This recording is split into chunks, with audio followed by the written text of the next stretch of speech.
Could you tell us how you think this year's session is going to run in addressing issues that need to be addressed in the state? Well, first of all, it's a presidential election year, and we've got all of our members are up. We're up every 2 years, and particularly in the House. You have statewide candidates running for, I think, what, 4 or 5 offices. It's going to be heated. You're going to see the agenda, particularly from the conservative side, in terms really being addressed.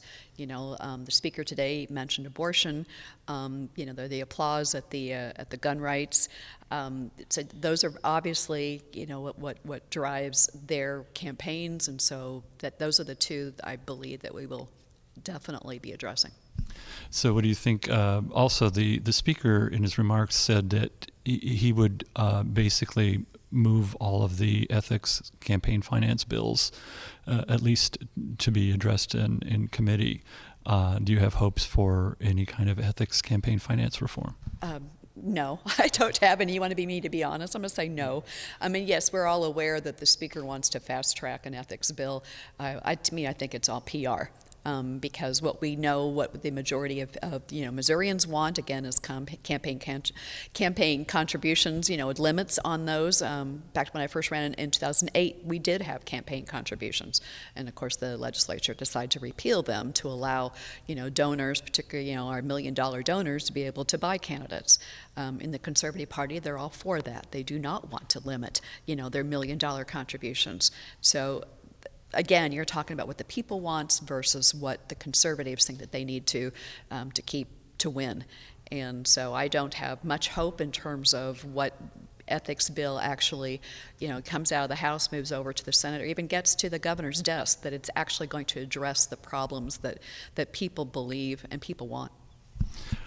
One of the other issues that's pressing is deteriorating infrastructure in the state. Do you think that this is going to be addressed in this session?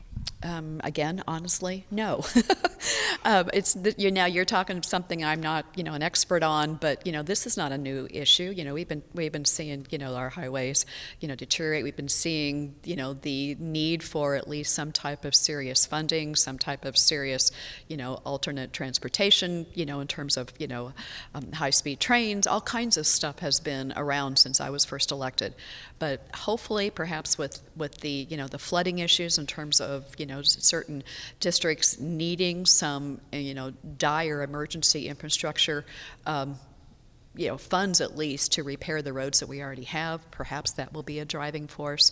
Again, you're talking about, again, another transportation, tax to be able to fund some of this.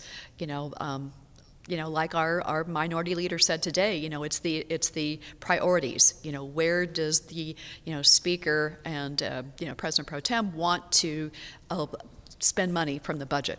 It's priorities, and they have got to make this a priority. Are there any issues that you think that the House and ultimately the Senate are going to be able to successfully address this session? When you say successfully address, I'm not sure what you mean. Things that are bipartisan, the things that we all agree on, absolutely not. Again, this is presidential election year. People want issues to run on.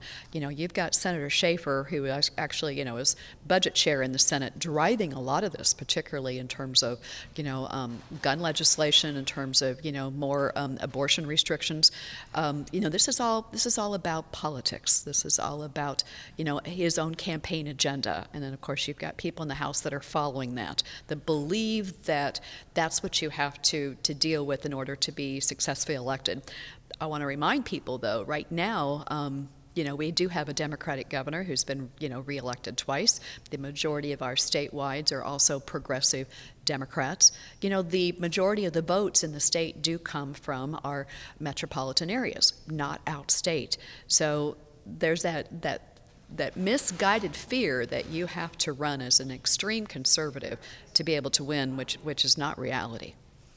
Well, thank you very much for your time. Well, thank you.